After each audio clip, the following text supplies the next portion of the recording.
Hi guys, my name is Em, and I'm going to be talking to you about Chapter 22, Educating the Simpsons, Teaching Queer Representations in Contemporary Visual Media. So first, let me start off by saying The Simpsons is one of the world's most successful American television shows that is syndicated in over 60 countries since 1991. It takes place in the town of Springfield and pretty much makes fun of America and America's dream. The series widely criticizes the American educational system, our religious systems, political systems, economical system, and what we're going to focus on in this article is male sexuality and its flexibility. So it's not just in this one episode we're talking about, but throughout the whole series. There's this relationship between Mr. Burns and his younger assistant Smithers. Smithers is really in love with Mr. Burns, but no one knows. Homer's favorite song is It's Raining Men. Homer kisses his secretary Carl right on the lips, and he actually shaves his bikini zone for a swimsuit competition. But for this chapter, we're going to be talking about the classic episode called Homophobia, and it's the show's first episode to revolve entirely around gay themes. So throughout this discussion, I'm going to be talking about what happens in the episode, but first I want to let you know that this episode wasn't to make fun of homosexuals. It was to make fun of the homophobic and contribute to the empowerment in the gay, lesbian, bisexual, and transgender viewers and community. And this is all based on 3 political premises that the author talks about. 1, celebrating queer counterculture. 2, embracing the straight gay alliance. And 3, promoting diversity and multiculturalism.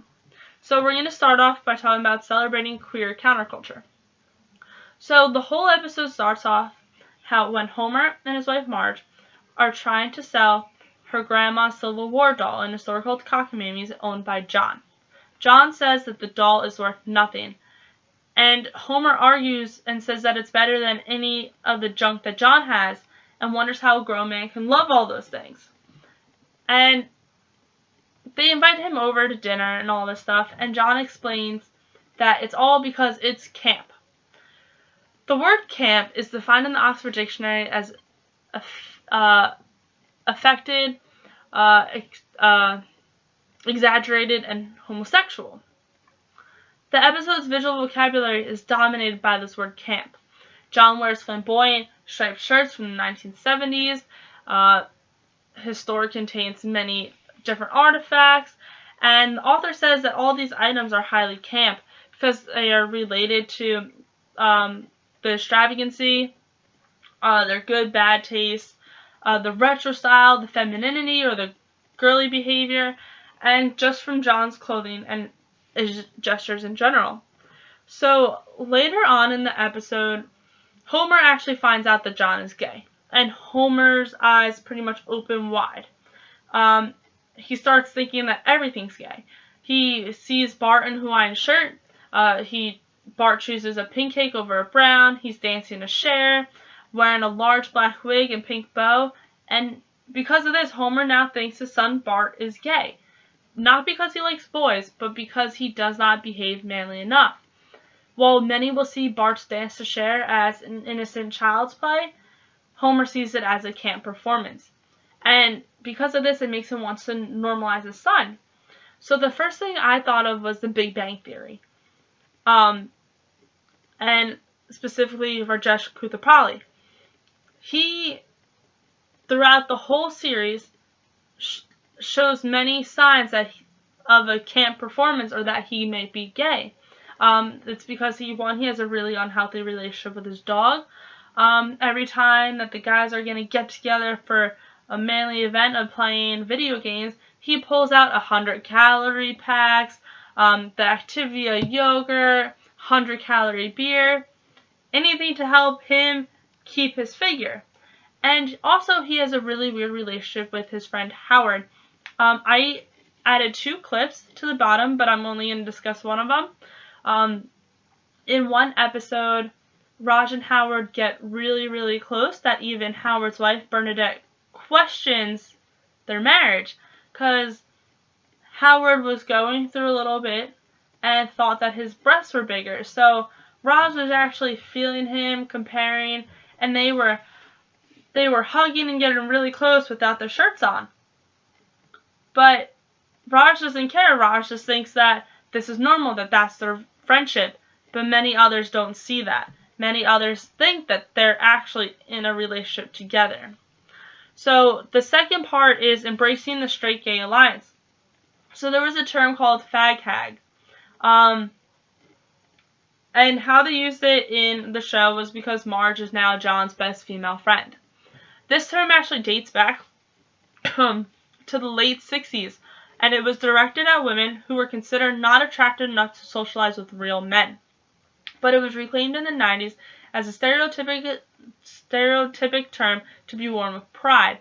Ideally, it was gay men introduced female friends into a world free from sexual harassment, where the emphasis was on fun, and where more often than not they would find themselves at the center of unthreatening attention.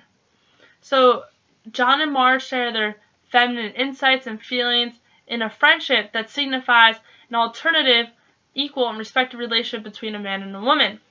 This also brings me back to the Big Bang Theory. Raj loves having his girls' nights. He would rather, like in the clip, the two clips I have at the bottom, he left a game of Dungeons and Dragons with his friends to go out and have drinks because it was girls' night. Another example in the clip was when Raj decided not to hang out with Howard because he was going to go over and make jewelry because it was girls' night, and actually making jewelry was his idea. He loves hanging out with the girls because he thinks he can be himself and not get made fun of. So, back to the episode. Homer tries to help Bart become more manly, but because Homer's eyes are open, he's seeing camp everywhere. He thought maybe he could take Bart to a steel mill because Homer thinks this is a super masculine place, but it turns out it's not. They are talking to each other in a, as they said it, in a gay tone, and acting all camp, and they actually all break out to dance, to Everybody Dance Now, at which point Homer then shaded Bart's eyes and left. So Edmund White said the political vocabulary of homosexuality in the past was that it was all about feminization, but that's not today. Today, many gay men sport beards, wear boots, they build up their bodies, they're football players, they're cowboys, they're truckers. You can't just pick out one person and say that they're gay because they're feminine, or because that's not how it is anymore. So that leads us to number 3, promoting diversity and multiculturalism. So Homer's phobia came from ignorance. He didn't recognize it, but he was too transgressive to the hetero world and representation that he wasn't going to see it because he was too masculine. And the author points out that he was blaming actually his wife Marge for being too feminine around Bart, which then she turns around and points out that maybe Bart wasn't spending enough time with his dad. So Michael Kimmel said that homophobia is a central organization principle of our central definition of manhood. And it suggests that it's more than the fear of gay men, and also more than the fear of straight men that might be perceived as gay men. And that also goes along with language that David brought up with the word faggot. He says it has nothing to do with the homosexual experience or even the fear, but it actually came from the depths of manhood and was used as a label for anyone who seems sissy or untough or uncool.